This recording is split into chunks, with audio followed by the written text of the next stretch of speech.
A North Fort Myers knucklehead was arrested after he allegedly burglarized the Cape Coral Chamber of Commerce.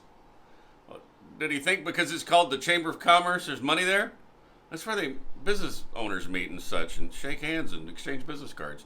Anyway, it caused hundreds of dollars of damage. The Cape Coral Police Department found 37-year-old Anthony Atkins of North Fort Myers on the property. He had allegedly tried to cut off the power to the building. There were visible pry marks on the back door from him attempting to enter, but was unsuccessful. He's currently booked in Lee County Jail facing multiple charges. It's not a bank. They don't keep money there, you doofus.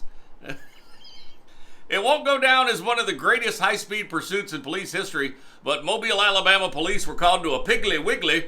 Oh, you know it's going to be a good story because it starts out at the Piggly Wiggly. After they said a knucklehead drove off in one of the store's electric shopping carts. Witnesses advised a man had driven away in the cart and provided a description, although it was hardly necessary as officers quickly located the suspect, still riding the cart, which has a top speed of 2.5 miles an hour. 66-year-old Herman J. McMillan was taken into custody charged with first-degree theft. You'll never catch me, copper! Making his slow-speed getaway. And last but not least, a homeowner with a leaky water pipe also has a severe clog in his brain because he's in jail now for pointing a gun at his plumber and holding the plumber hostage. Cops say the knucklehead called a plumber for help with fixing the leaky pipe. Then he went berserk when the plumber gave him an estimate for the cost of the job. He pulled out a gun and threatened to kill the guy. Neighbors heard a commotion and called police. When officers arrived, the man wouldn't open the door and refused to release his hostage. He said if police tried to come in, he'd detonate a butane cylinder.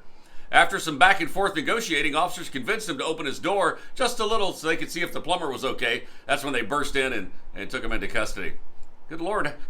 How much was his estimate? I mean, good gracious. I don't know about a leak in his pipe, but he's definitely got some loose screws. And if he thinks he's getting out of jail anytime soon, he's got a pipe dream. Yeah, I know. It's a real episode of Dumb and Plumber. And those are your knuckleheads. You can find those stories wherever you find us on social media. Just search Mel and Scott in the morning.